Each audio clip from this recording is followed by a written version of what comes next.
Subscribe the channel to get more videos on civil services. IAS एक all India service है पर IRS एक central service है।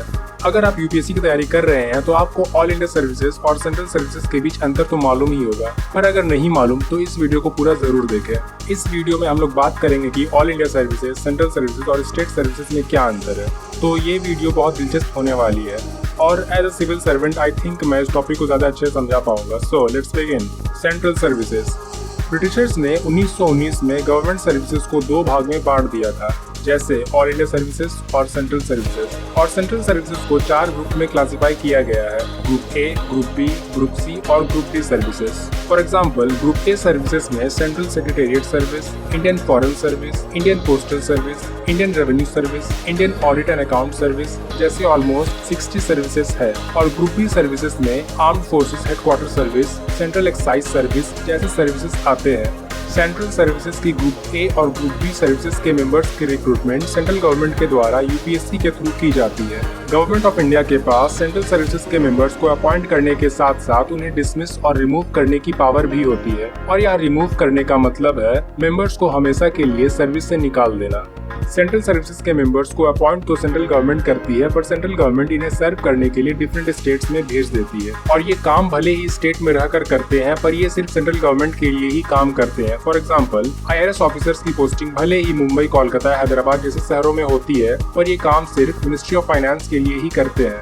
Appointment committee of the union cabinet central services के members की posting promotion decide करती है। Central services के members central civil services classification, control and appeal rules और रेलवे सर्विसेज कंडक्ट रूल्स 1966 इत्यादि जैसे रूल्स के दायरे में रहकर काम करते हैं। आगे बढ़ने से पहले आपको बता दें, अगर आप यूपीएससी की तैयारी कर रहे हैं या आपको IAS और IPS से रिलेटेड इंफॉर्मेटिव वीडियो देखना पसंद है तो चैनल सब्सक्राइब जरूर करें। अब हम बात करते हैं ऑल इंडिया सर्विसेज की। ऑल इंडिया सर्विस के मेंबर्स को यूपीएससी सिविल सर्विस एग्जामिनेशन के द्वारा हर साल रिक्रूट किया जाता है। ऑल इंडिया सर्विसेज में 3 ही सर्विसेज आते हैं: IAS, IPS और IFS यानी Indian forest service.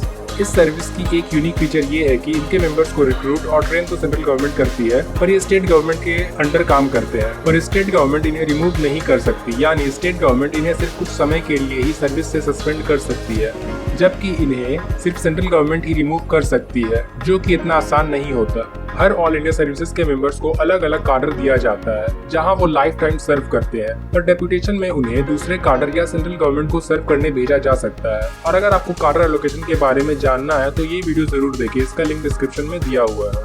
All India service के members all India service conduct rules 1968 के दायरे में रहकर ही काम करते हैं, यानी इनका code of conduct all India service conduct rules 1968 ही तय करती है। और इनका पोस्टिंग किसी भी स्टेट में हो, इन्हें सैलरी पेंशन एक समान ही मिलती है। जैसा कि आप लोगों को मालूम है, IAS एक ऑल इंडिया सर्विसेज है और IAS ऑफिसर इस देश को चलाने में बहुत महत्वपूर्ण भूमिका निभाते हैं। गवर्नमेंट के सारे डिपार्टमेंट, मिनिस्ट्रीज को IAS ऑफिसर ही हेड करते हैं। और ये कहना गलत नहीं होगा कि all India services central services और स्टेट सर्विसेज के मुकाबले काफी महत्वपूर्ण और पावरफुल होती है। और अगर आपको ऑल इंडिया सर्विसेज के बारे में डिटेल में जानना है तो ये वीडियो जरूर देखिए, इसका लिंक डिस्क्रिप्शन में दिया हुआ है। State services.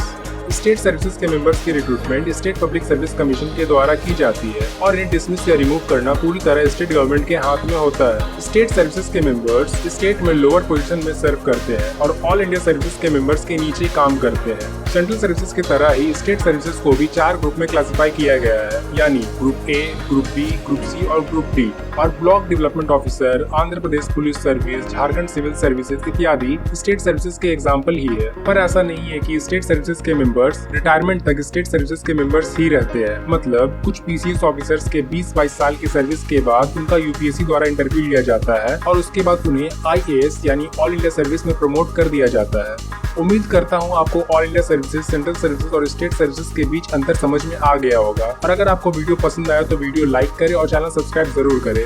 धन्यवाद।